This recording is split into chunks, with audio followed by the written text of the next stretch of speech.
Boa tarde a todos, sejam bem-vindos. Hoje é 13 de junho de 2025 e nós estamos começando mais uma reunião semanal da programação da operação.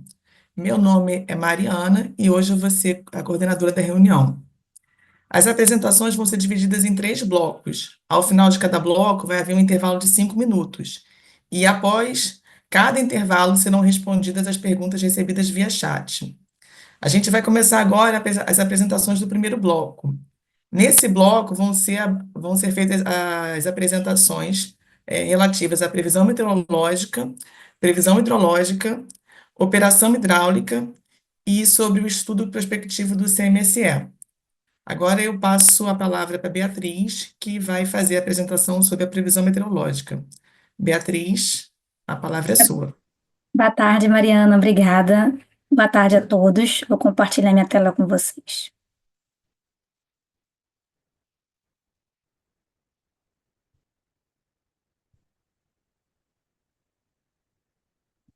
Começar a falar da previsão meteorológica. Essa semana, área de estabilidade, no início da semana, né, sábado passado, área de estabilidade atuaram aqui, principalmente no estado do Paraná, e aí provocaram precipitação nas bacias dos rios Paranapanema, na Incrementar Itaipu e também no Iguaçu. E aí depois teve a formação de uma frente fria aqui na região sul, que avançou pela região sudeste até o litoral da Bahia. O avanço dessa frente fria provocou um pouco de precipitação aqui no Paraíba do Sul, né, mas tudo isolado, né? Os maiores totais essa semana foram registrados no Paranapanema, no Iguaçu e na Incrementar Itaipu. E na retaguarda dessa frente fria, uma massa de ar frio atuou ao longo da semana, né, provocando aí predomínio de céu claro ao longo da semana e trazendo o ar frio, né, provocando queda de temperatura, conforme eu vou mostrar nos próximos slides. Em relação à radiação solar, né, em relação à semana passada, a nebulosidade no início da semana ficou concentrada aqui na região sul, e depois veio aqui para o litoral da região sudeste, né, leste do estado de São Paulo, Rio de Janeiro, Espírito Santo. Por isso aqui no região sudeste, principalmente aqui nas capitais, né, a radiação solar média dessa semana ficou inferior da semana passada. No sul ficou um pouquinho acima da semana passada. Porque na semana passada, ao longo da semana, a nebulosidade ficou restrita aqui no sul. Essa semana a nebulosidade ficou bem no sábado e domingo. A partir de segunda já começou o predomínio de céu claro. Então, no sul, a média da radiação solar aumentou, aqui no sudeste, principalmente na faixa leste, né? Diminuiu. Agora, o interior de Minas Gerais, o interior de São Paulo, ficou estável em relação à semana passada. E o interior do Nordeste, né, também, onde tem a geração solar fotovoltaica, também ficou estável em relação à semana passada, a radiação solar. E aí, destaque, né, para as temperaturas, que essa semana teve ocorrência de temperaturas bem baixas, né, no sul do país. Essa questão de temperaturas mínimas, que ocorrem principalmente no final da madrugada, início da manhã. Então, tem a média inferior, né, no sul, essa semana, em relação à semana passada. Aqui no sudeste também, e em Campo Grande também, com temperaturas aí mínimas inferiores em relação à semana passada, essa semana. E as máximas também, né, inferiores à semana passada, no sul, aqui no sudeste, no Mato Grosso do Sul, né, atingindo aí Campo Grande, e esse ar frio também chegou aqui no Acre. Então, nas temperaturas que ocorrem, principalmente pelo da tarde, né, foram menores do que na semana passada. E agora a previsão para a próxima semana. Amanhã, um sistema de baixa pressão se desloca de oeste para leste, aqui na região sul. E esse sistema de baixa pressão, ele ocasiona precipitação no Jacuí, no Uruguai, no Iguaçu, principalmente no trecho jusante à Foz do Areia, e na Incrementar Itaipu, e aqui no Paranapanema também. São de Capivara também tem ocorrência de precipitação amanhã, né? Amanhã, de sábado para domingo. E esse sistema de baixa pressão também pode provocar rajadas de vento aqui na região sul. E aí, na segunda, um novo sistema de baixa pressão volta a atuar aqui no Rio Grande do Sul. Aí fica restrito aqui no Rio Grande do Sul, provocando precipitação no Jacuí e no Uruguai. E lá para o final da semana, na quinta, uma nova frente fria avança aqui pelo sul e sudeste. E aí isso provoca chuva nas bacias do sul, né? Então, a gente tem, para a semana que vem, os totais de precipitação aumentam principalmente no Rio Grande do Sul, né? No Jacuí e no Uruguai, que tem chuva aí acima da média semanal para a semana que vem. no Paraná fica estável. Na semana que vem também a precipitação aumenta aqui no litoral do Nordeste, né? Principalmente do litoral da Bahia até o litoral do Alagoas, por conta dessa umidade que chega do mar. O litoral do Nordeste está no período chuvoso, nessa época do ano. E aí, semana que vem, em relação à semana, os totais aumentam do litoral da Bahia até o estado de Alagoas, né? E nas demais bacias do Sim, é predominante céu claro, né? Típico dessa época do ano. E aí, com isso, as temperaturas na semana que vem, como vai ficar muito restrito, né, ao Rio Grande do Sul, principalmente de segunda até quinta-feira, a previsão é de temperaturas em elevação, as mínimas em Porto Alegre, em Campo Grande, em Cuiabá, nas demais capitais estáveis, e as máximas também aumentando na semana que vem. Então, semana que vem será mais quente do que essa semana. É, Florianópolis, Curitiba, São Paulo, Rio, Campo Grande e Cuiabá também. Então, semana que vem a minha precipitação é estrita à região sul, né, e elevação de temperatura. Na radiação solar, uma radiação solar estável, né, tanto no sudeste como no nordeste, e também está sendo prevista uma elevação da geração eólica, né, uma elevação da intensidade do vento na semana que vem, que deve favorecer a geração eólica do nordeste. E como eu falei, os sistemas, né, meteorológicos, os sistemas transientes ficam muito restritos à região sul semana que vem. É por isso que aí, com isso, a alta pressão se aproxima do Nordeste, e o vento deve se intensificar na semana que vem. Já está se intensificando, né? Agora, no final da semana, já está aumentando e a gente espera que fique esse patamar na semana que vem. Então, eram esses destaques que eu precisava mostrar para vocês. Obrigada pela atenção. Devo a palavra para a Mariana. Boa tarde. Oi, Bia, obrigada pela apresentação. Agora eu vou passar a palavra para o Fernando, que vai fazer a apresentação sobre a previsão hidrológica. Fernando, a palavra é sua. Muito obrigado, Mariana. Boa tarde a todos. Peço um momento enquanto compartilho a apresentação.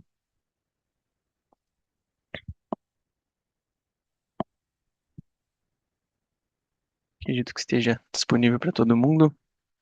Dando sequência na nossa reunião de hoje, vou apresentar a parte de previsão hidrológica.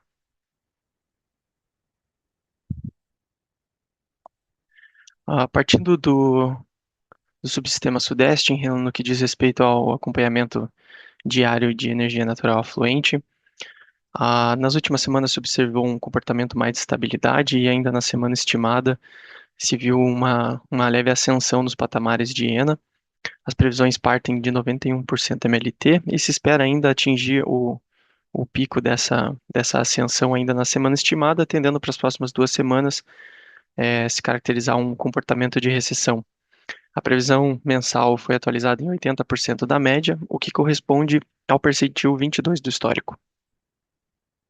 Dando um zoom nas principais bacias do subsistema Sudeste, começando com a bacia do Rio Grande, um comportamento que reflete bem o que foi dito anteriormente para o subsistema Sudeste, que é de ascensão na última semana, tendendo a cair, né, os patamares de ENA para as próximas 2 semanas. As previsões partiram em 72% da média, a previsão mensal foi atualizada em 64% da MLT, corresponde ao percentil 11 do histórico para a Bacia do Rio Grande. Em relação à Bacia do Rio Paranaíba, as previsões partem de 70% da média e a partir do verificado tende um comportamento contínuo de recessão para as próximas semanas. A previsão mensal foi atualizada em 68% da MLT, o que corresponde ao percentil 14. Em relação à Bacia do Rio Paranapanema, em resposta à precipitação verificada da última semana, houve esse aumento bem expressivo nos valores verificados de ENA, mas ainda na semana estimada já se configura o comportamento de recessão é, dos patamares visto ainda nessa semana, né? E para as próximas 2 semanas se mantém também esse comportamento de recessão para patamares inferiores. A previsão partiu de 131% da média. A previsão mensal foi atualizada em 74% da MLT, o que corresponde ao percentil 46. Em relação à bacia do Rio Paraná, As previsões partem de um cenário de ascensão dessa última semana, tendendo a cair para as próximas duas. As previsões partem de 86% da média, previsão mensal atualizada em 74% da MLT, corresponde ao percentil 19. Partindo para o subsistema sul, no acompanhamento diário de ENAS, as previsões partem de um cenário em relação à precipitação verificada das semanas anteriores, que foi de ascensão, mas partem de um cenário mais de recessão, né, ainda nessa semana estimada, e se espera uma continuidade dessa recessão nessa semana estimada, o que muda, o que se espera que mude para ainda na primeira semana prevista, com novamente a elevação, né, a ascensão desses patamares de ENA até meados da transição entre da semana 1 e semana 2 previstas. A previsão partiu de 82% da média, a previsão mensal foi atualizada em 90% da MLT, o que responde ao percentil 55 do histórico. Dando um zoom nas principais bacias do subsistema sul, a bacia do Rio Iguaçu parte de um cenário de recessão de 95% da média. Se espera ainda resposta à precipitação mais pontual, né, na primeira semana e na segunda semana, tendendo a um comportamento variando, mas estável entre a primeira e a segunda semana, na média. A previsão mensal foi atualizada em 87% da MLT, o que corresponde ao percentil 56. Em relação à bacia do Rio Uruguai, as previsões também partem do cenário de recessão em relação ao que foi verificado na semana anterior. Ainda é esperado a recessão na semana estimada, mas já partindo da primeira semana prevista, se espera recuperação e elevação dos patamares de ENA, voltando, né, a cair a partir da segunda semana. A previsão mensal foi atualizada em 80% da média, corresponde ao percentil 51 para o mês de junho do Rio Uruguai. Por sua vez, a bacia do Rio Jacuí também se configura um comportamento de recessão ainda na semana estimada, mas se espera uma ascensão significativa já na primeira semana prevista, atingindo o seu auge ali mais no final dessa mesma semana. A previsão mensal foi atualizada em 148% da média, corresponde ao percentil 79. Partindo para o subsistema Nordeste, nas últimas semanas, né, nos últimos meses também se configura esse comportamento mais gradual de recessão e se espera que se mantenha o mesmo tipo de comportamento para as próximas semanas. A previsão partiu de um cenário de 39% da média.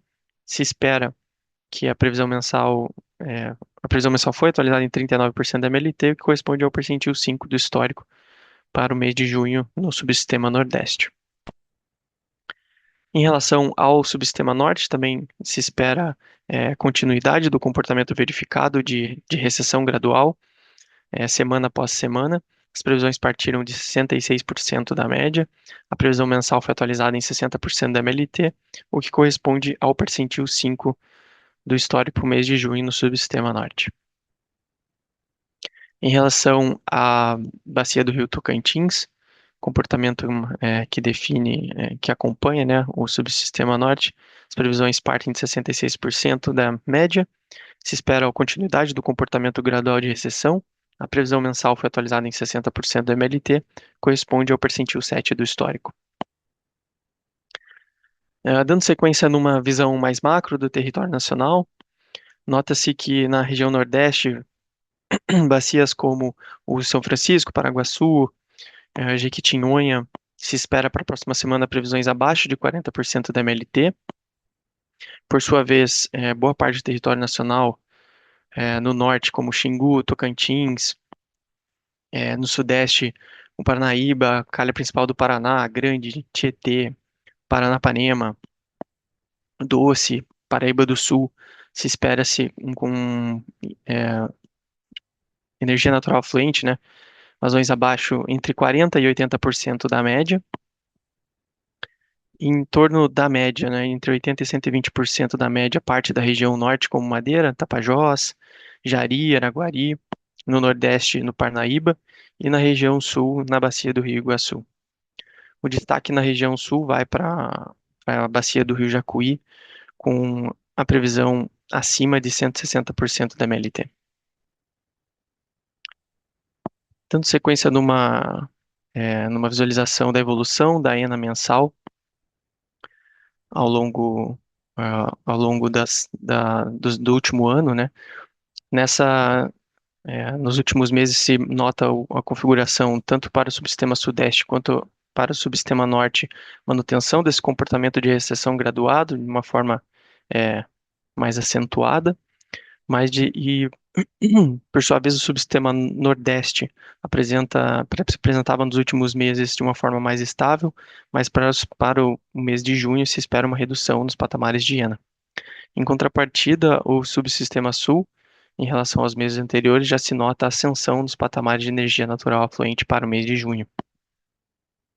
Em relação à evolução da previsão mensal, semana após semana, desse PMO, nota-se que no subsistema sudeste, sul, sudeste, nordeste e norte, houve um certo otimismo semana após semana das previsões, né?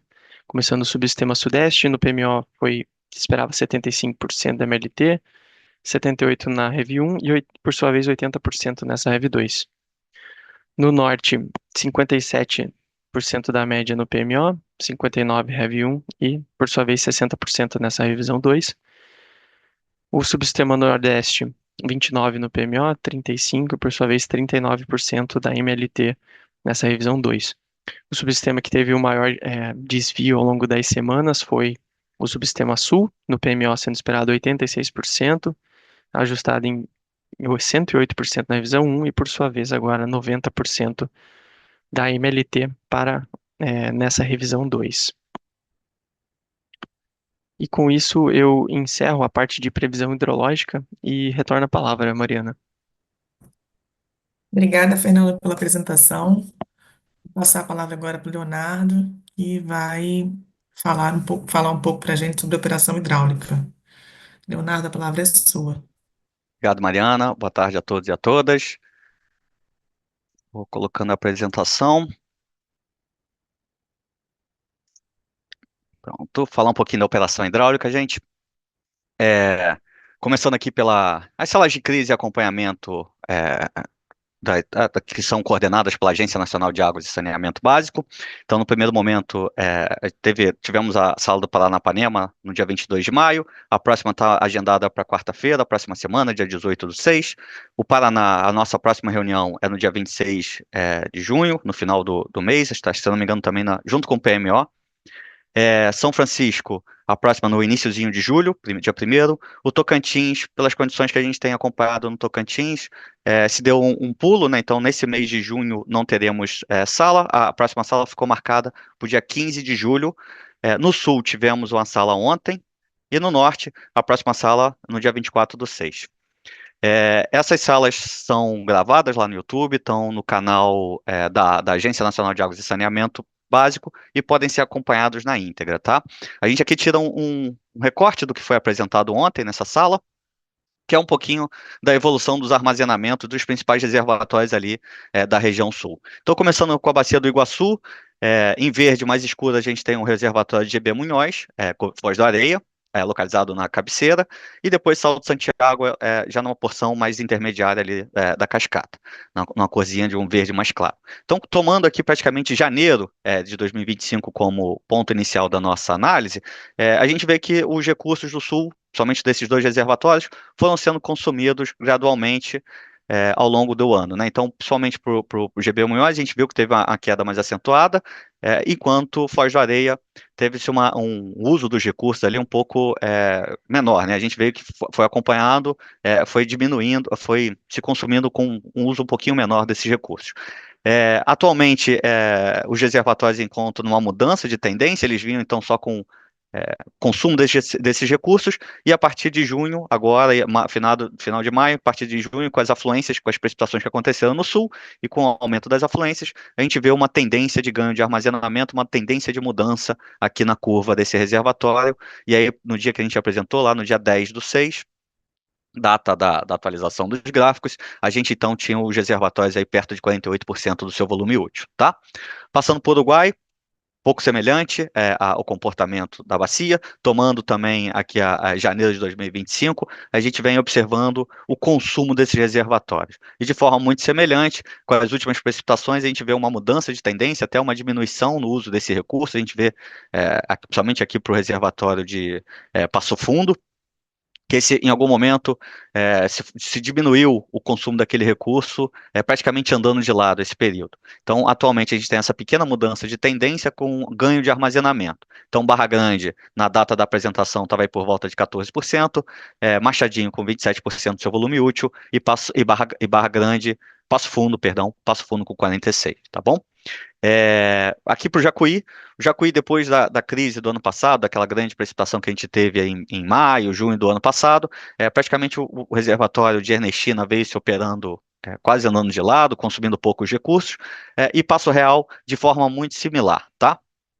Tomando janeiro também aqui como ponto inicial da nossa análise, a gente vê que só houve o consumo desses recursos que estavam armazenados, e aqui também a partir de maio, final de maio, início de junho, houve uma mudança de tendência, com os reservatórios conseguindo ganhar volume, conseguindo acumular recurso, e no dia 10, aí, data da atualização do nosso gráfico, os dois reservatórios estavam ali perto de 47% do seu volume útil. Essa semana, isso já foi conversado na semana passada, mas a partir do dia 10/6 houve, então, o início da temporada de praias do Rio Tocantins. Então, a gente traz aqui, só para reforçar, as declarações associadas a cada reservatórios contemplados aí na temporada de praias do Rio Tocantins. Então, Serra da Mesa, o FSAR 8143, 8144, estabelecendo a vazão mínima e máxima instantânea de 600 metros cúbicos por segundo, para o reservatório de Canabrava, perdão.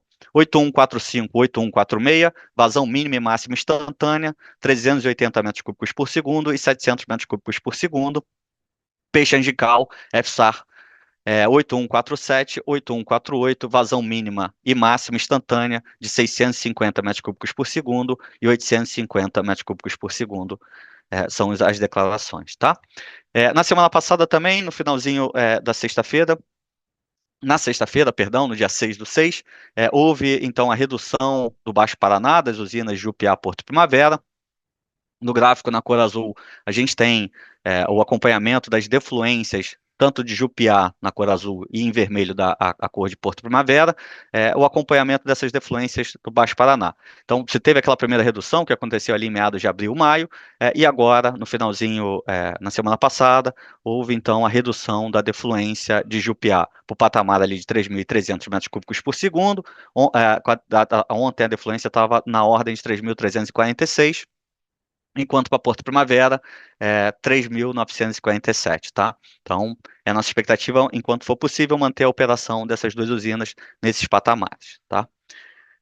Mariana, era isso que eu tinha para apresentar. Eu devolvo a palavra e fico à disposição para eventuais questionamentos. Obrigada pela apresentação, Leonardo. Agora vou chamar o Pedro para Boa fazer a tarde. apresentação sobre os estudos prospectivos do CMSE, horizonte de maio a outubro. A palavra é sua. Boa tarde, Mariana. Consegue me ouvir? Consigo sim. Perfeito. Acho que ficou uma pequena correção, só que é de junho a novembro, tá? O horizonte, acho que na agenda acabou ficando ainda o maio a outubro, que foi o do mês passado. Tá, mas Tá só bom.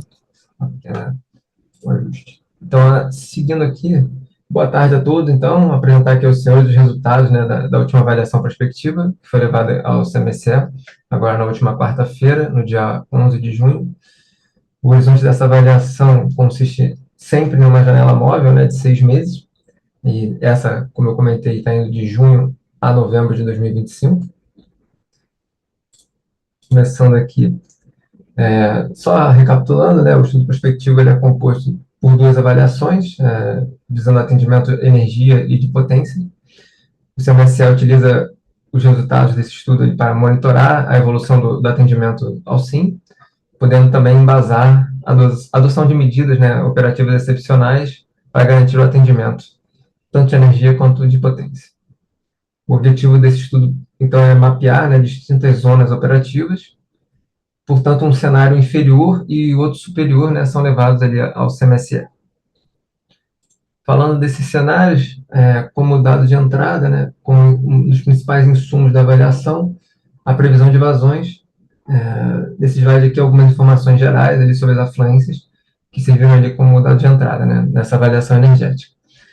Então, o limite superior, né, se confirmadas as condições, temos aqui o 30º menor do histórico, de 95 anos, aqui o agregado, né, do SIM como um todo, e no limite inferior, o SIM seria classificado como o menor do histórico, dos 95 anos. Né? Então, é esse range que a gente trabalhou nessa avaliação energética.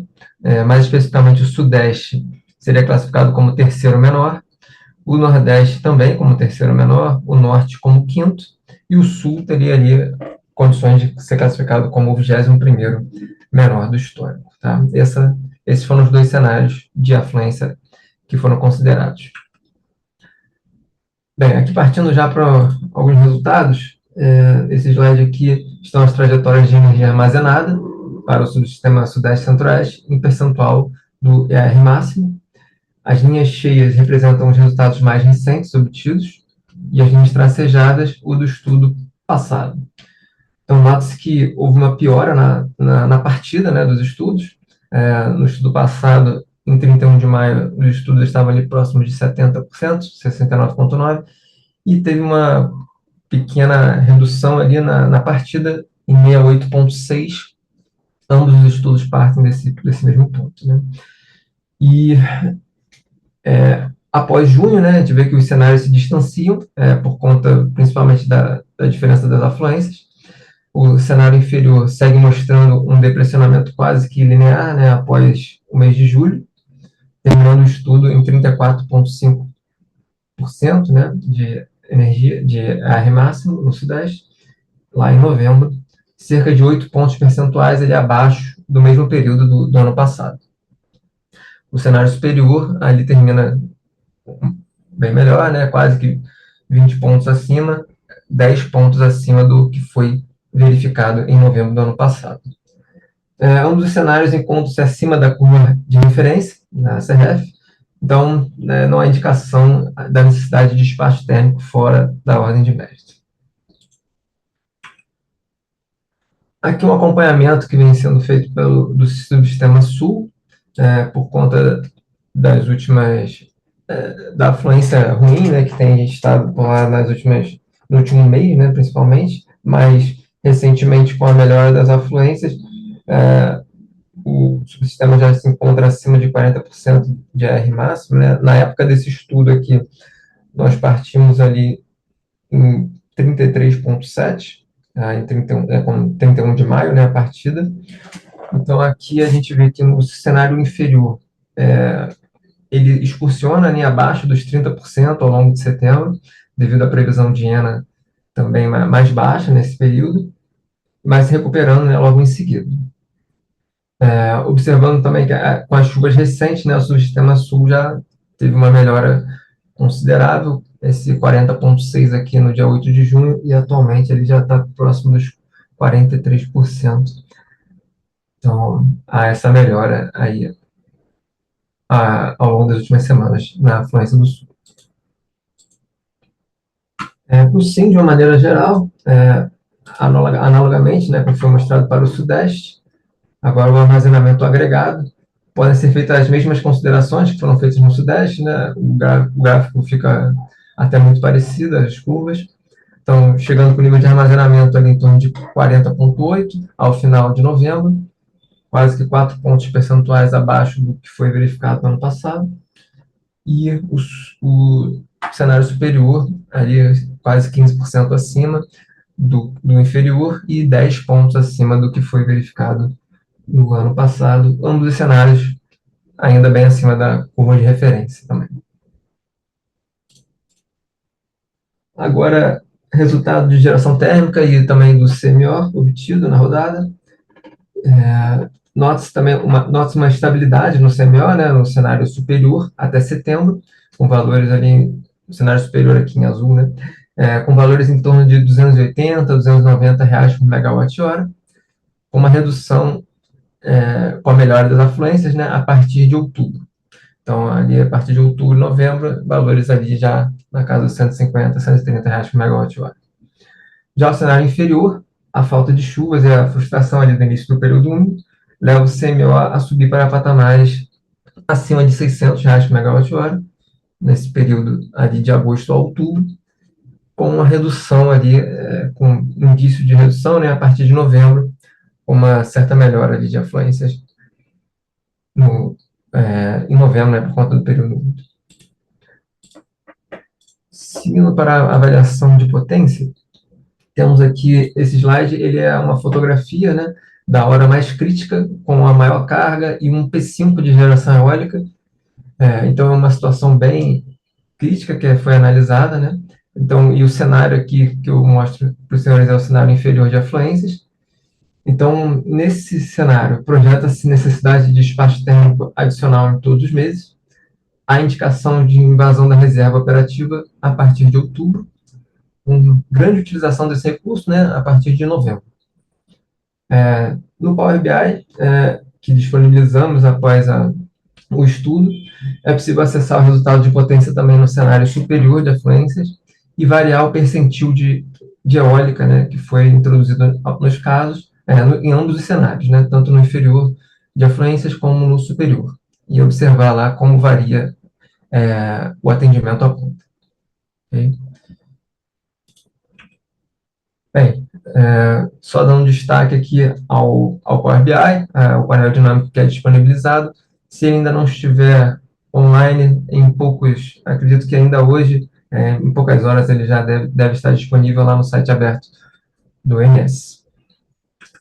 Então, era isso. Retorno a palavra, fico disponível para responder qualquer questionamento.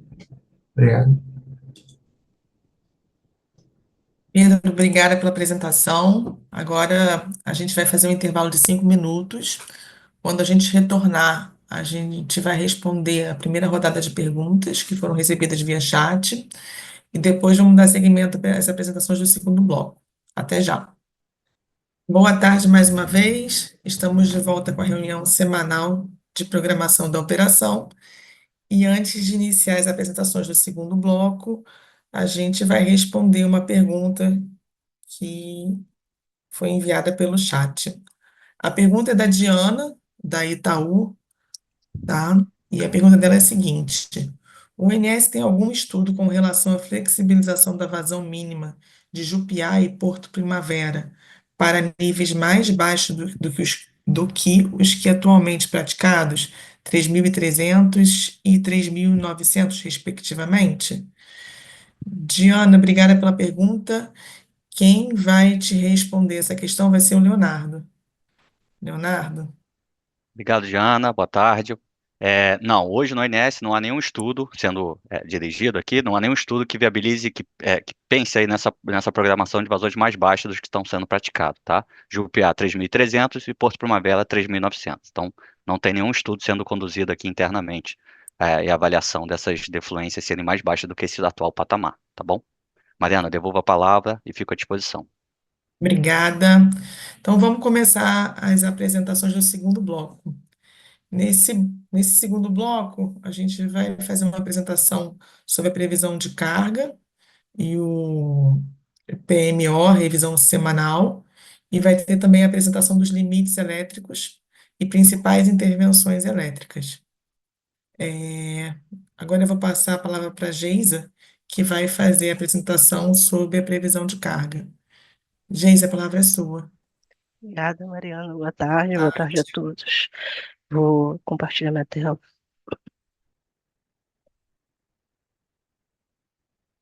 Já acredito que ela já esteja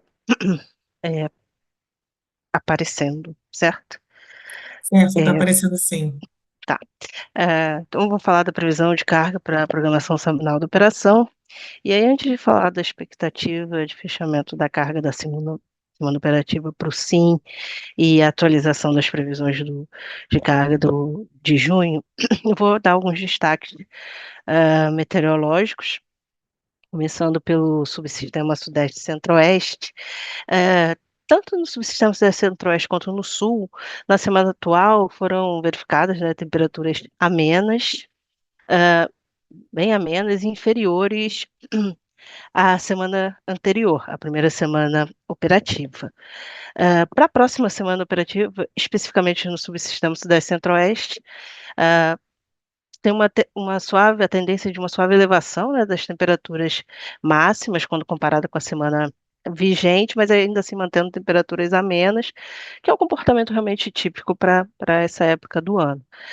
No caso específico do subsistema sul, ah, tem uma expectativa também, além da questão de temperatura, que é análoga à mencionada para o subsistema Sudeste e Centro-Oeste, tem uma expectativa de aumento dos acumulados de precipitação, tanto no Rio Grande do Sul quanto em Santa Catarina. Ah, Falando agora do subsistema Norte e Nordeste, na semana atual as temperaturas se mantiveram realmente próximos aos 30 graus, variando um pouquinho de 1 a 2 graus para cima ou para baixo. Desculpa. E para a próxima semana, a expectativa é de manutenção realmente dessa temperatura e merecendo destaque o aumento do acumulado de precipitação no litoral da Bahia, Sergipe e Alagoas.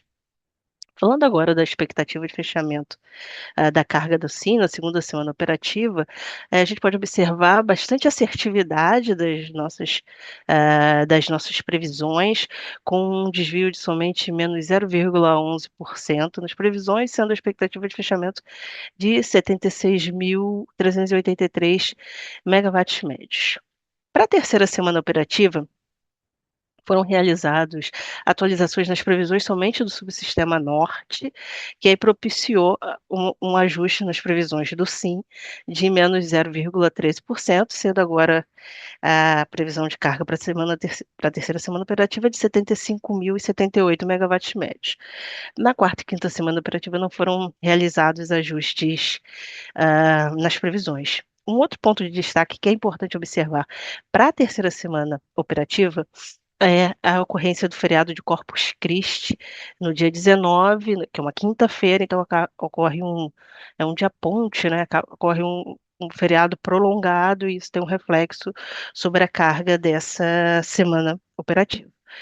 Com isso, a previsão de junho para o SIM atualizada é de 76.169 megawatts médios, apresentando um ajuste com relação à previsão do PMO de junho de menos 1,47%.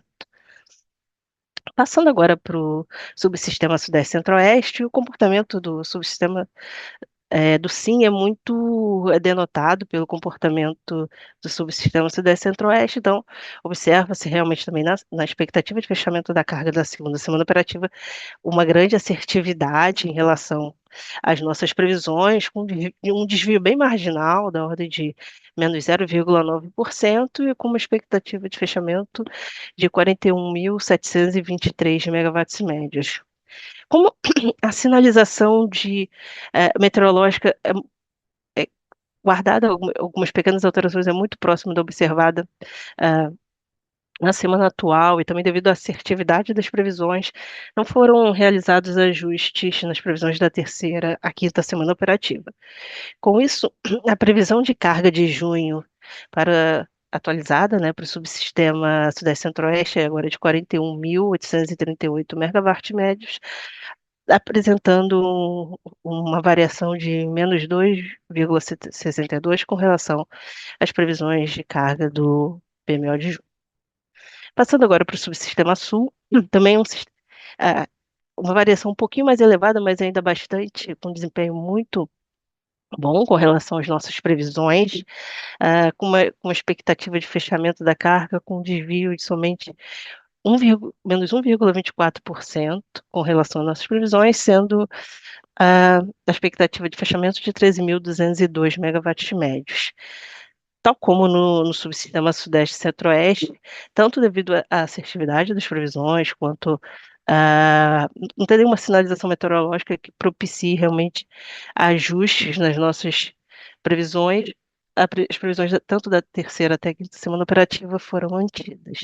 Com isso, a previsão de carga de junho do subsistema sul ela passa a ser de 13.135 megawatts médios, que apresenta uma variação bem marginal com relação às previsões do PMO de junho, de somente menos 0,58%. Passando para o subsistema Nordeste, que tem uma expectativa de fechamento, né, o desvio, e absolutamente com uma ordem de grandeza bastante parecida com a do Sul, de 1,38%, sendo a expectativa de fechamento da carga de 13.319 megawatts médios, também um bom desempenho das previsões realizadas. Na mesma toada dos dois outros subsistemas, tem uma certa estabilidade com relação a-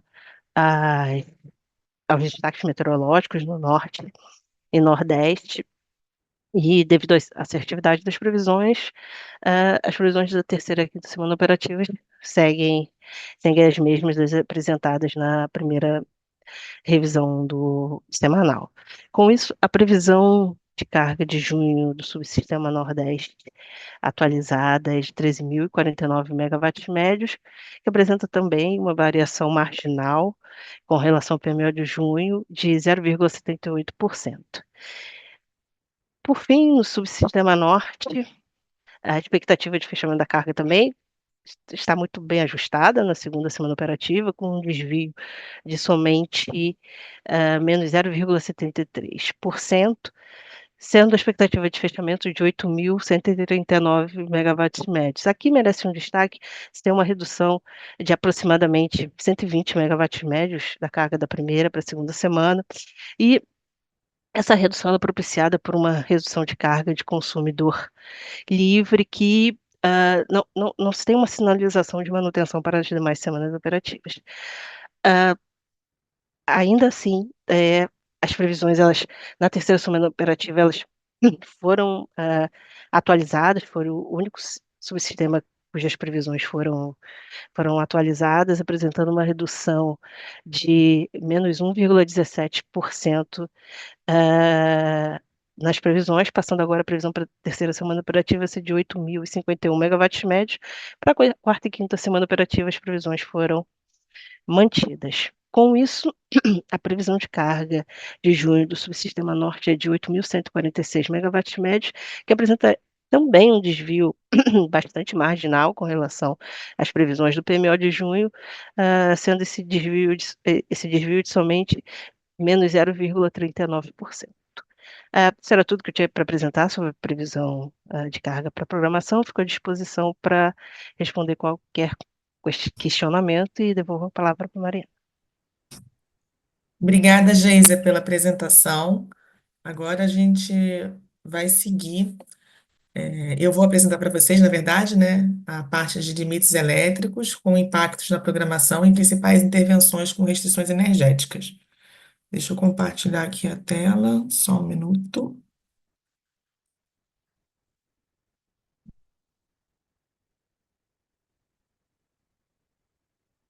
Está aparecendo já?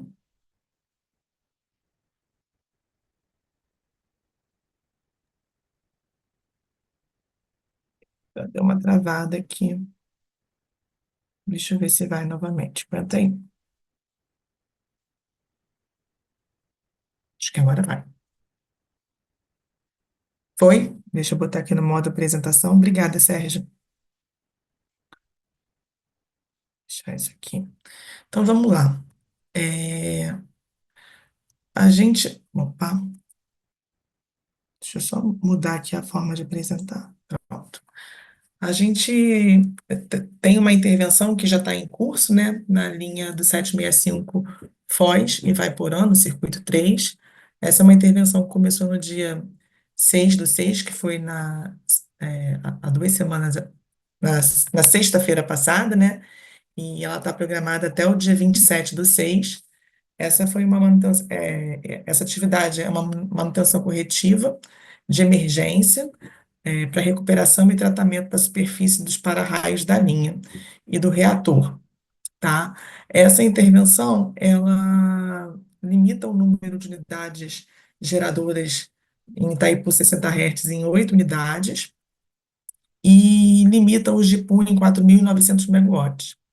E aí, a depender do fluxo que a gente tiver de GPU, a gente tem reduções nos limites de RSE, RSUM e FBTA.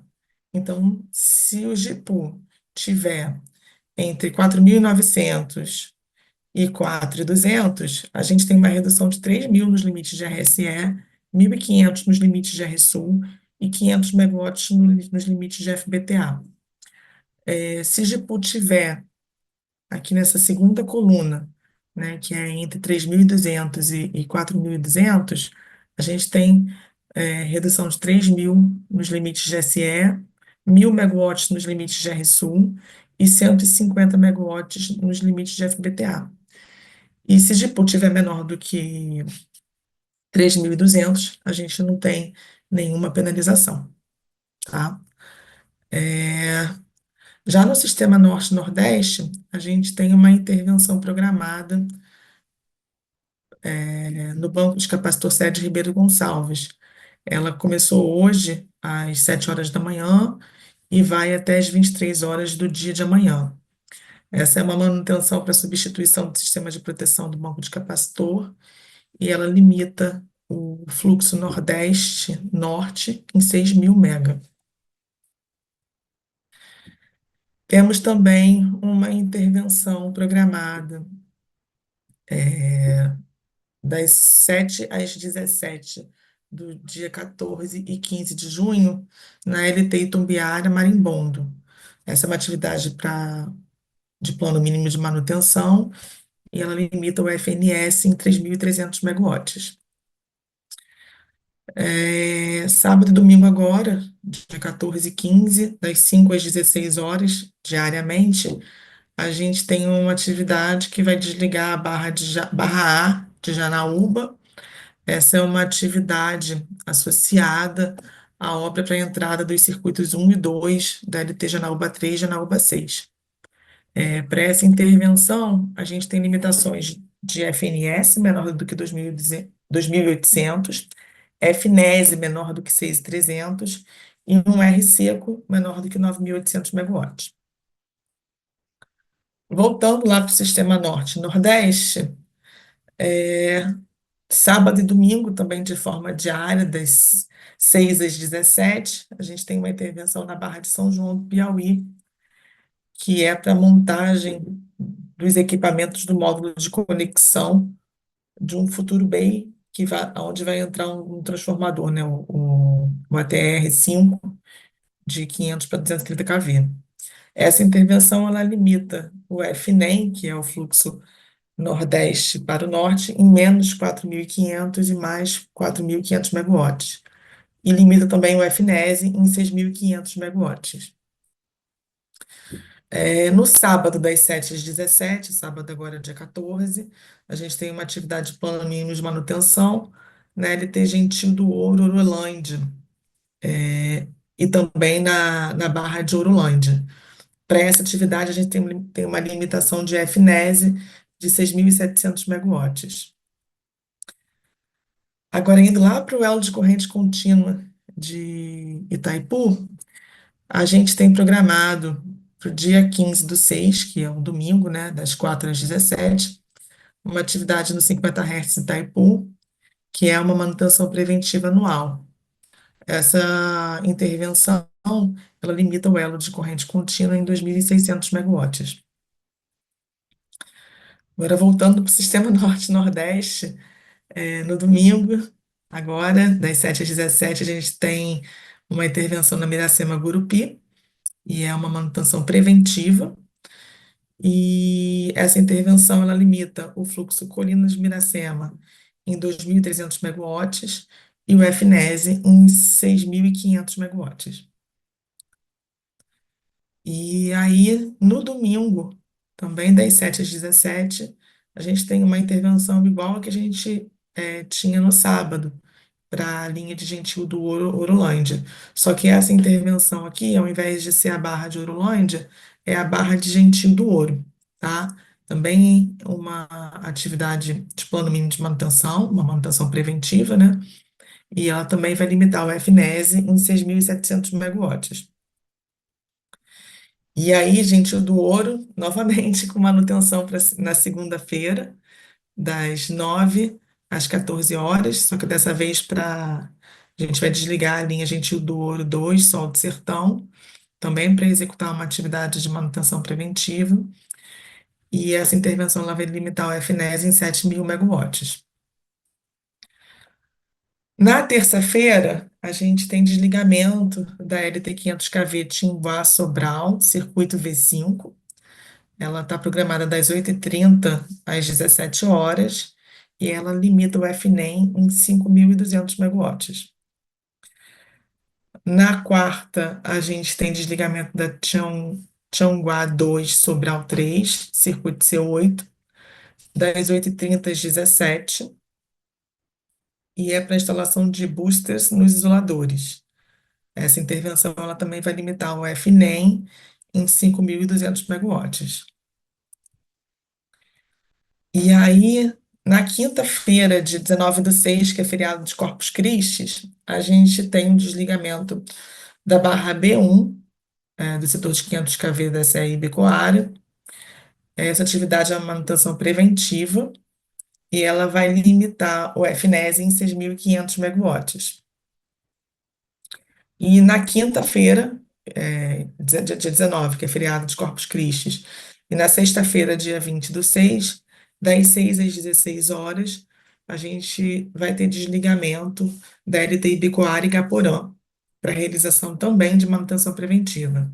Essas duas intervenções, elas vão limitar o FNES em 6.800 megawatts.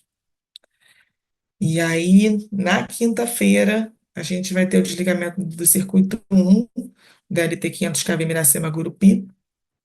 Ela está programada para o período das 6 às 16 horas. Essa também é uma manutenção preventiva, onde a gente vai limitar o FNES em 6.500 megawatts. Bem, era isso que eu tinha para apresentar. Deixa eu descompartilhar a tela aqui. Pronto, peraí. Opa, vocês estão me escutando? Estão? Ah, tá, peraí. Estão me visualizando? Então, né? Vamos lá. Então, agora a gente vai fazer um intervalo de 5 minutos. E quando a gente retornar, a gente vai responder a segunda rodada de perguntas. E depois a gente vai dar seguimento às apresentações do terceiro bloco. Até já. Boa tarde mais uma vez. Estamos de volta com a reunião semanal de programação da operação. Antes de iniciar as apresentações do terceiro bloco, a gente vai responder as perguntas que foram recebidas via chat. Vamos lá. Eu agora vou chamar o Gabriel para responder duas perguntas de uma vez só. A primeira pergunta é do Gustavo Caixeta, da Nova Energia.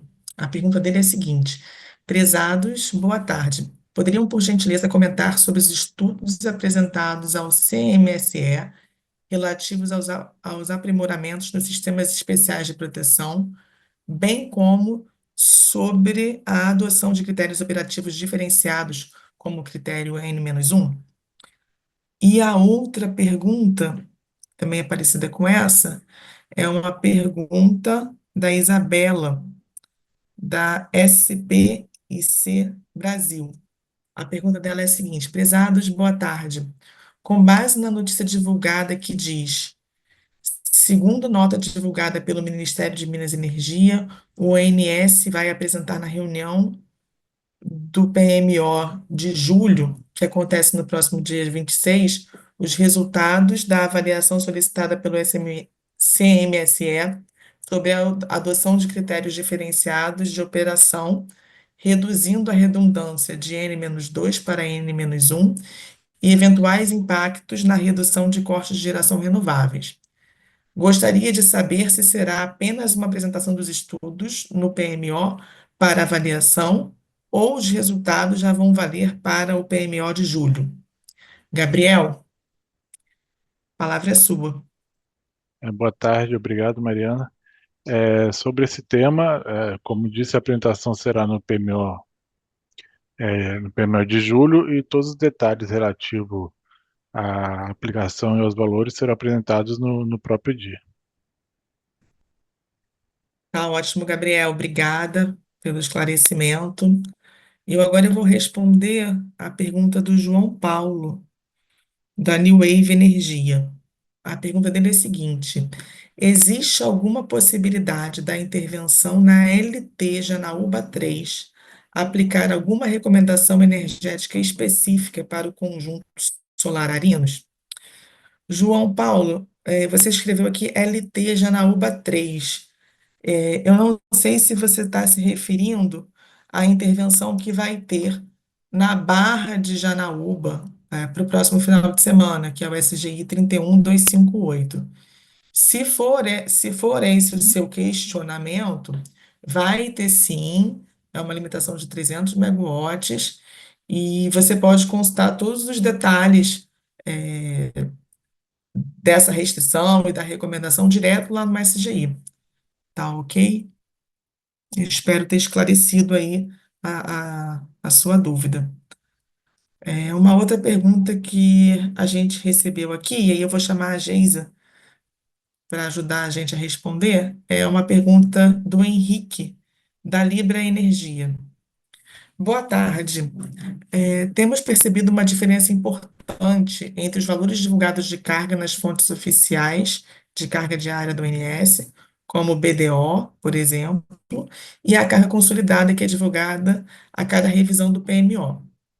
Por exemplo, a carga média da primeira semana operativa de junho, que foi de 31 de maio a 6/6, segundo o BDO, foi de 76.082 megawatts médio, enquanto o valor consolidado divulgado na segunda revisão semanal do PMO de junho, divulgado ontem para essa mesma semana, foi de 76.990 megawatts médios, diferença de 908 megawatts médios. No caso do mês de abril, a carga média mensal segundo o BDO foi de 79.361 megawatts médios, enquanto o valor considerado acho que de divulgação pelo ONS no último PMO foi de 81.405 megawatts médios, diferença de 2.044 megawatts médios. Poderiam detalhar por que a diferença do valor consolidado semanal barra mensal para a carga verificada diária tem sido tão grande? Obrigado. Geisa, a palavra é sua. Obrigada, Mariana. Boa tarde, Henrique. É importante observar que o dado ele vai se atualizando com o tempo. As informações que são publicadas no BDO são preliminares e, de fato, elas consideram dados previstos tanto de MMGD quanto das usinas tipo 3. Enquanto a informação apresentada nas reuniões semanais, elas, na verdade, são atualizadas, elas levam em consideração eh, medição, elas refletem realmente a medição de faturamento, com dados de geração das usinas tipo 3 verificados e MMGD estimada pelo Atlas Solar. Então, tem realmente essa atualização ao longo do tempo. Os dados, a informação do BDO, ela tem essencialmente dados previstos de usina tipo 3 e MMGD. Eu espero ter conseguido responder o questionamento e fico à disposição. Obrigada, Retorno também a Geisa. palavra para você, Mariana. Obrigada, Geisa. Vamos começar então as apresentações do terceiro bloco. Nesse bloco, a gente vai abordar as intervenções energéticas relevantes e os resultados do PMO e a política operativa. Eu vou chamar agora o Gabriel para fazer a apresentação sobre as intervenções energéticas relevantes. Gabriel, boa tarde. A palavra é sua. Obrigado. Boa tarde a todos. Vou começar apresentando as intervenções energéticas relevantes.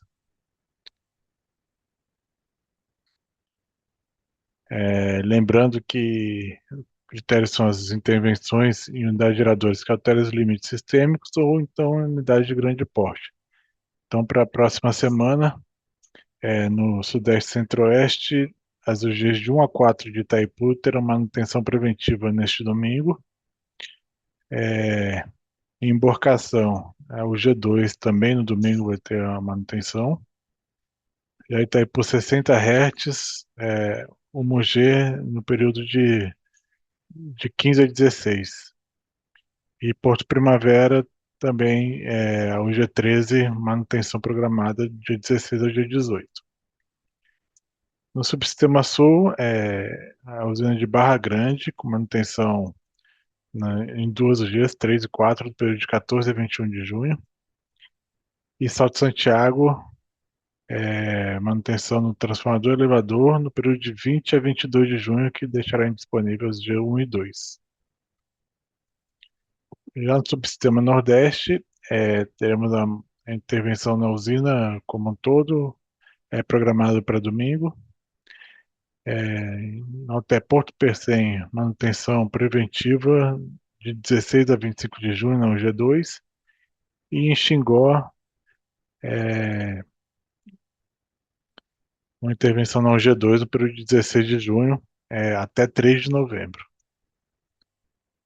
Já no Subsistema Norte, o HE Estreito, manutenção entre os dias 16 e 27 de junho. E em Lajeado, a UG3 com manutenção entre 16 e 20 de junho. Eu vou passar agora para os resultados da revisão 2, resultado da semana de 14 a 20 de junho. O CMO do Decomp ficou por volta de R$ 273,50, com variações entre os patamares e em valores iguais entre os subsistemas, com exceção da carga média, que está um pouco mais elevada no subsistema Nordeste. Desculpa, um pouco mais reduzido no subsistema Nordeste. A gente pode ver isso que foram atingidos os limites de intercâmbio do Nordeste para o nó fictício na carga média, o limite conjuntural, e também entre Nordeste e Sudeste, também no limite conjuntural, que causou essa diferença de CMO. Em relação à geração termoelétrica esperada para a semana, um total de 6.272 megawatts médios, sendo 3.876 por inflexibilidade e o resto por ordem de mérito. Em relação ao despacho antecipado das usinas AGNL para a semana que se inicia em 16 de agosto, temos o despacho para a usina de Santa Cruz, porque o benefício do despacho está acima do CVU dessa usina, e não temos o despacho para as usinas de Luiz O.R. Melo e Porto Sergipe. Em relação à energia armazenada, esperada ao longo do mês e desta e das outras revisões, a gente vê uma estabilidade aqui para o Sudeste, iniciando a semana em 67,7% da energia armazenada máxima, com expectativa de terminar o mês em 67,2%. Já no Subsistema Sul, a gente vê um resultado intermediário entre a revisão, entre o PMO, que está mais baixo, e a revisão anterior, que está mais alto. Então, para terminar o mês em 54,5% do armazenamento máximo, e o mês de julho entre 38,3% e 96,5%, com valor esperado de 61,2%. O Nordeste também é um pouco acima das revisões anteriores, começando 71,6%, terminando 69,3%, e para o mês de julho, por volta de 65%. Enquanto ao Subsistema Norte, mantém-se elevado, começando a semana 97,7, terminando o mês 99,7, e com o valor esperado de 99,5 para o mês de julho. Agora, algumas informações adicionais. Primeiro, o o calendário da próxima revisão, na semana que vem, que vai ter um feriado na quinta-feira. Então, devido a isso, teremos a abertura já da coleta do EPMO já na segunda-feira, às 9 da manhã, e com fechamento previsto para terça-feira, às 11 horas. Então, a gente peço que fique atento no envio dos dados para a próxima semana. A rodada da revisão 3 vai ser na própria terça-feira, com a publicação até meio-dia de quarta-feira. Até meio-dia não, ao meio-dia de quarta-feira. E a próxima reunião semanal será às 3 horas da tarde da quarta-feira, assim como a publicação dos produtos relacionados. Por fim, sobre a reunião do PMO de julho, que será em formato híbrido, informa que as confirmações das inscrições já foram enviadas, tanto para quem vai aos 2 dias de evento ou apenas na quinta-feira. Quem não recebeu a confirmação, recebeu a informação de que está na lista de espera, ou seja, caso surja alguma vaga, será incluído e confirmada a sua presença. De qualquer forma, a participação remota está aberta a todos e não precisa de inscrição, como já sempre é feito, né? E ainda estamos com o formulário de inscrição aberto, mas lembrando que, como já estamos com as vagas ocupadas, você pode se inscrever para ficar na lista de espera. Então, por esse motivo também, a gente pede que, se alguém desistir, não puder ir, já se confirmou a presença, se não puder ir, por favor, informe a desistência para que a gente possa abrir novas vagas e outras pessoas possam participar. E o link para inscrição está no QR Code aqui à direita. E qualquer dúvida sobre o evento, pode mandar um e-mail para pmo@ons.org.br. E assim eu encerro minha apresentação e devolvo a palavra para a Mariana. Boa tarde. Boa tarde. Obrigada, Gabriel. A apresentação dos resultados do PMO era sua contigo, né? Era sua também, né? Peço Isso. desculpas aí por não ter anunciado. Vamos seguir então agora com a apresentação da política operativa. Que eu vou passar a palavra para o Hugo, que é quem vai fazer a apresentação para a gente. Hugo, a palavra é sua. Obrigado, Mariana.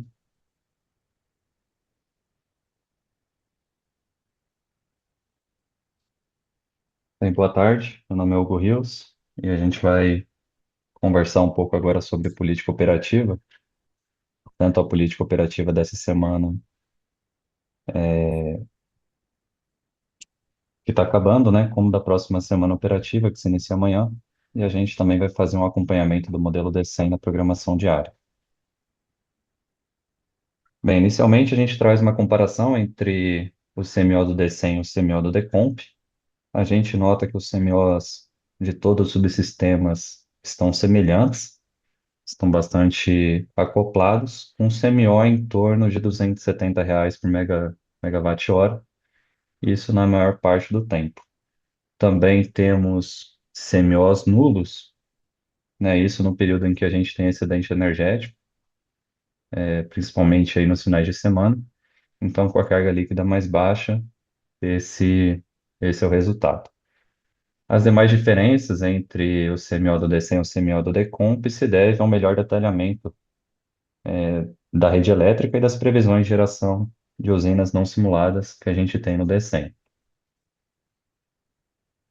Esse slide apresenta o box plot com valores de CMO por barra para os 4 subsistemas. Essa é uma foto do dia de hoje. E a gente tem outliers em todos os subsistemas.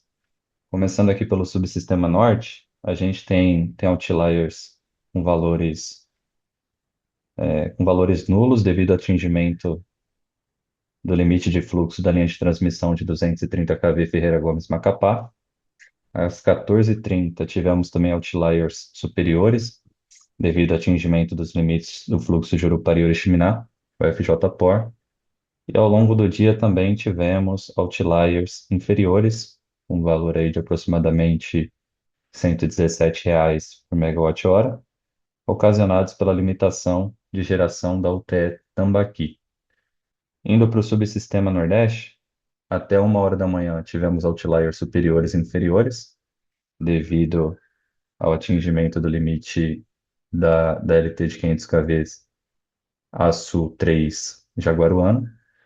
E a partir de 7h30 tivemos outliers em função do fluxo Juscelino, em função do fluxo Nordeste-Sudeste, o FNES, em função do fluxo Nordeste-Norte, o FNEM, e também em função do limite de transmissão da LT 500 kV Jaguaruana 2, Pacatuba. Já no subsistema Sul, também tivemos outliers superiores e inferiores, e eles são devidos ao atingimento do limite no fluxo do fluxo Bateias, né, o FPTA. Já no subsistema Sudeste, também tivemos impacto do FPTA, do fluxo Bateias, e também outliers em função do fluxo Juscelino. Bem, nessa imagem a gente tem o valor de CMO por barra, lembrando que apenas aproximadamente 30% das barras do SIM são representadas nessa imagem. E essa é uma foto aqui das 11 horas do dia de hoje, né? Então a gente observa aqui que na região sul tivemos um descolamento aí do CMO, uma elevação, em função do atingimento do limite do fluxo FBTA. Continuando, a gente apresenta aqui um comparativo entre a geração hidráulica do DCEM e do PDP para os 4 subsistemas. Essas diferenças acontecem devido à representação mais simplificada do modelo em relação aos limites elétricos e também em função da política operativa que foi adotada. Começando aí pelo subsistema norte, a geração do DCEM é inferior à do PDP, mas a gente não nota aqui uma diferença muito grande. No subsistema nordeste, a gente tem praticado no PDP uma geração hidráulica com operação minimizada, então a gente não vê grandes variações entre, entre os dias da semana operativa. Em alguns dias essa programação é superior, em outros dias é inferior ao resultado do modelo D100. Indo para o subsistema sul, no PDP, né, a gente tem tentado reduzir a geração das usinas com maior regularização.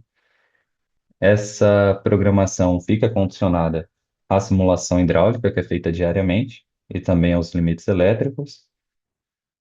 E, com isso, no geral, a programação ela é inferior à apontada pelo modelo D100. Já no subsistema Sudeste e Centro-Oeste, a gente também não vê um descolamento muito grande entre o que foi programado e o que foi apontado pelo modelo D100.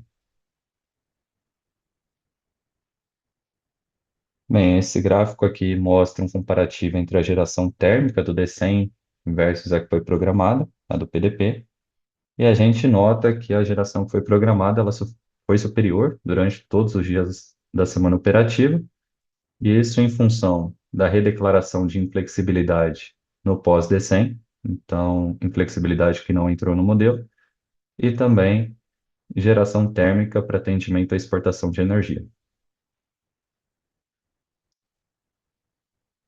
Falando sobre o intercâmbio internacional dessa semana, tivemos exportação durante todos os dias, e essa exportação foi apenas de geração térmica. A exportação ocorreu para a Argentina, e ela foi realizada pelas UTS Candiota 3, UTE Jorge Lacerda C, Jorge Lacerda B, Jorge Lacerda A2 e A1, UTE Cubatão, UTE Termorio, Nova Piratininga, Nova Venécia e Parnaíba 4. Também tivemos para essa semana um montante aprovado de resposta da demanda 7 megawatts durante o período de ponta do dia 10, e o valor da maior oferta, né, o máximo valor aprovado, foi de R$ 250 por megawatt-hora. Sobre a importação da Venezuela, tivemos importação todos os dias também dessa semana. Lembrando que, de acordo com os procedimentos de operação que temos vigente hoje, o fluxo de potência ativa máxima na linha de transmissão Boa Vista-Santa Helena está limitado em 15 megawatts. Então, não atingimos esse valor em dos dias, mas tivemos importação durante todos os dias. Bem, nesse slide no próximo, a gente vai apresentar alguns gráficos que possuem as médias semi-horárias do balanço por subsistema, começando então pelo subsistema Sudeste e Centro-Oeste. A gente observa que ele teve um perfil importador de energia em todos os patamares de carga. Tivemos uma geração hidráulica dimensionada para o controle de nível e atendimento à carga, utilizando as usinas do Grande, do Paranaíba e do Paraná, e exploramos os recursos energéticos nas usinas dos rios Madeira e também do Telespires. Para o subsistema Sul, notamos também um perfil importador de energia em todos os patamares de carga. Tivemos um esforço para controle de nível nos reservatórios com regularização, visando a recuperação dos níveis, recuperação desses recursos. E tivemos elevação de geração nas usinas de menor regularização, em função das previsões de vazão que a gente tem observado. Tivemos programação de exportação de energia proveniente de usinas termoelétricas nos períodos em que não vimos impacto no recebimento de energia do subsistema Sul e não programamos importação de energia, né? O que aparece aqui como importação é uma importação negativa, na realidade é uma exportação. Indo para o subsistema Nordeste, observamos que esse subsistema foi exportador de energia em todos os patamares de carga. A gente segue com uma operação minimizada na cascata do Rio São Francisco, devido aos limites de interligação, e também mantivemos uma defluência mínima média diária na UHE Xingó, em 1.100 metros cúbicos por segundo, atendendo então a resolução da ANA, a resolução de número 2081 de 2017. Para o subsistema Norte, tivemos um perfil exportador de energia em todos os patamares de carga, uma exploração dos recursos das usinas da bacia do Rio Tocantins e do Rio Xingu, principalmente no período de ponta de carga. Essa exploração aconteceu respeitando as restrições operativas e os limites que a gente tem vigente. E tivemos também uma geração na UH Balbina para controle de nível, conforme a nossa simulação hidráulica. Bem, nesse slide a gente apresenta o balanço por fonte de geração para essa semana, então do dia 7 até o dia 13, onde 92% do despacho foi realizado por fontes renováveis. Dentre todas as fontes, 38% dessa geração é proveniente de usinas não despachadas centralizadamente, como usinas eólicas e fotovoltaicas, as que não são, né, despachadas centralizadamente, PCHs, PCTs e MMGD. O montante de geração total foi de aproximadamente 440 megawatts médios superior ao que foi despachado na semana anterior. E as maiores diferenças observadas em relação à geração hidráulica tivemos uma elevação de 300 megawatts médios em relação à semana anterior, uma redução de eólica de aproximadamente 930 megawatts médios, uma elevação de geração térmica de aproximadamente 480 megawatts médios. Aqui a gente tem a previsão de geração eólica para a próxima semana, e a gente observa que a maior média prevista é para amanhã, com 20.902 megawatts médios, e a menor para o dia 20/6, com 15.148 megawatts médios. Não temos uma dispersão muito grande ao longo dos dias úteis. O maior descolamento é aqui no sábado. Bem, com relação à importação de energia, ou à oferta que a gente recebeu para essa semana operativa, recebemos a oferta para a Argentina da comercializadora Enel. Essa oferta é composta de 4 blocos. Os montantes variam de 180 até 900 megawatts médios para todos os patamares de carga, e os CVUs variando de 915 até R$ 1.590 por megawatt-hora. Observamos que todos os blocos tiveram redução em relação à semana anterior. Para o Uruguai, recebemos a oferta da Enel, da BTG, da Bolt. As 3 ofertas foram divididas em 7 blocos, 3 blocos com 33, 4 blocos com 17 megawatts, e isso para todos os períodos de carga. Os CBUs variaram de R$ 390 até R$ 2.027 por megawatt-hora, e todos os blocos também tiveram redução de preço em relação ao que a gente observou semana passada. E aqui um aviso que é em função do calendário especial de revisão do PMO, o prazo para envio das ofertas da próxima semana é até às 11 horas do dia 17/6. Bem, sobre a política operativa da próxima semana, o que a gente espera aí para o norte é que esse subsistema seja exportador de energia em todos os patamares de carga, a exploração das usinas das bacias do Rio Tocantins e do Rio Xingu, respeitando-se as restrições operativas e os limites elétricos vigentes, uma geração na OHE Balbina para controle de nível conforme simulação hidráulica. No Nordeste, espera-se que esse subsistema seja exportador de energia. A operação deve seguir minimizada na cascata do Rio São Francisco devido aos limites de interligação. No Sudeste e Centro-Oeste, a utilização dos recursos das bacias do Rio Grande e Paranaíba, conforme necessidade de alocação na carga, para fechamento do balanço e controle de nível dos reservatórios, e uma expectativa de manutenção das efluências reduzidas, lá nas UHE Jupiá e Porto Primavera. No Sul, devemos continuar com o controle de nível dos reservatórios, visando a recuperação dos níveis, um controle de geração nas usinas de menor regularização em função das previsões de vazão. Então, essas usinas devem continuar gerando à medida que for possível. E a avaliação diária do despacho adicional por GE, com expectativa inicial de não existir, né? A expectativa é que a gente não tenha despacho adicional para essa semana por garantia energética. Sobre atendimento à ponta de carga, a folga de potência monitorada ficará alocada preferencialmente em usinas do Sudeste, Centro-Oeste e Sul, a baixa probabilidade de despacho térmico adicional, e deve ocorrer EVT para a próxima semana operativa, e essa EVT, que é devida aos períodos de carga líquida reduzida, deve acontecer tanto no subsistema Norte, Sudeste e Centro-Oeste, e também no Sul, nas usinas com menor regularização. Porém, a exportação foi condicionada à validação elétrica. E sobre a exportação de energia, condicionada à validação elétrica, considerando os limites de interligação do Norte e Nordeste para o Sudeste, e também do Sul para o Sudeste, ou do Sudeste para o Sul. Sobre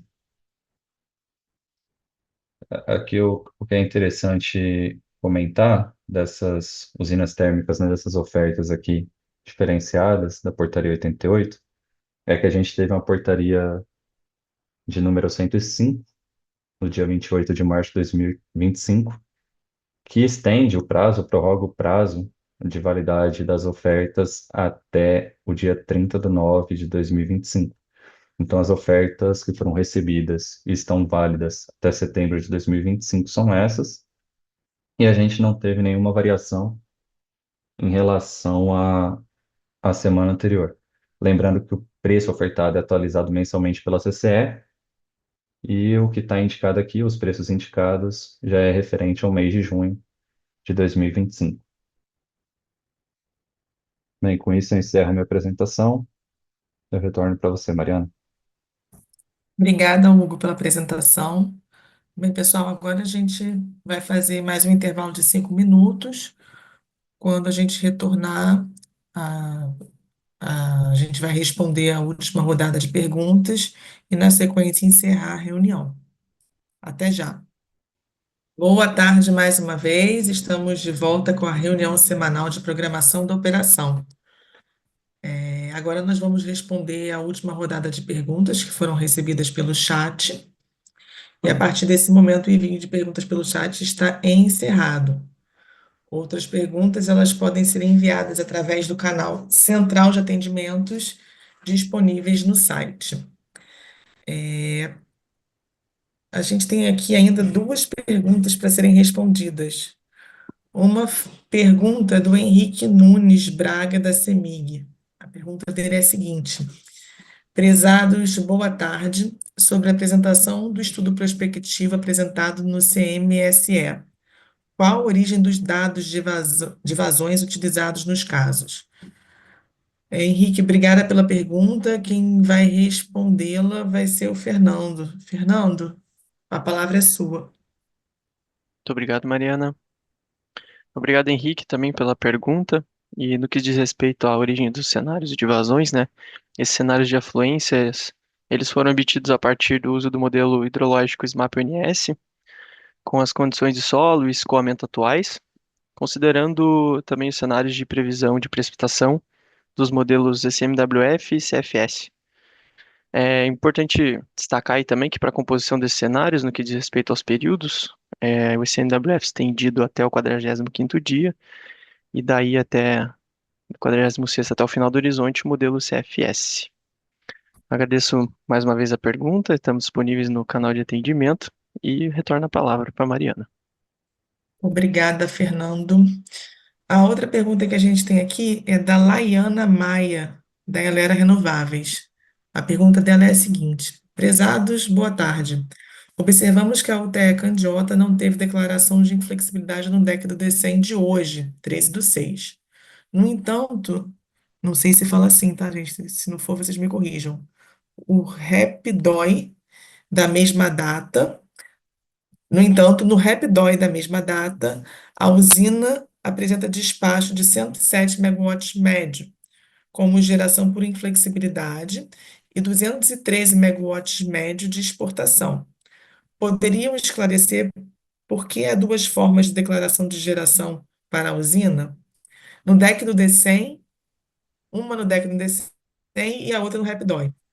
Qual comportamento não foi identificado nos demais dias da semana? Obrigada. Laiana, obrigada pela pergunta. Quem vai responder essa questão vai ser o Hugo. Hugo, a palavra é sua. Obrigado, Mariana. É isso mesmo, é Rapidói. E obrigado, Laiana, pela pergunta. De fato, a gente, né, Candiota, não declarou inflexibilidade para o modelo D100. Então, o modelo D100 rodou sem essa inflexibilidade. E essa inflexibilidade foi declarada no pós-D100, ainda no período de programação, mas no pós-D100. Então, a gente adicionou essa inflexibilidade, né? Parte do dia a usina está gerando por inflexibilidade, na outra parte é para atendimento à exportação, por isso que a gente tem duas titulações no RapidOI. E o RapidOI, ele reflete de fato que foi programado, né? Então, como a usina foi programada por inflexibilidade, ainda que não tenha sido declarada pro D100, essa informação consta no relatório, tá? E a usina, ela é prerrogativa dela, né? De fato, a declaração dessa inflexibilidade tanto para o modelo como fora do modelo, né? No pós-D100, ela fica aí exposta ao pagamento do deslocamento hidráulico, se isso se aplicar, né? Por ter feito essa declaração no pós-D100. É isso, Mariana, retorno para você. Obrigada, Hugo, pelo esclarecimento. Bem, pessoal, nós não temos mais perguntas, então eu acho que a gente já pode passar para o encerramento, tá? Conforme o Gabriel já tinha sinalizado na apresentação dele, em função do feriado de Corpus Christi, na próxima semana a reunião semanal vai ser no dia 18/6, quarta-feira. Em nome de toda a equipe do ONS, eu gostaria de agradecer a participação e contribuição de todos e desejo a todos uma boa tarde e um ótimo final de semana.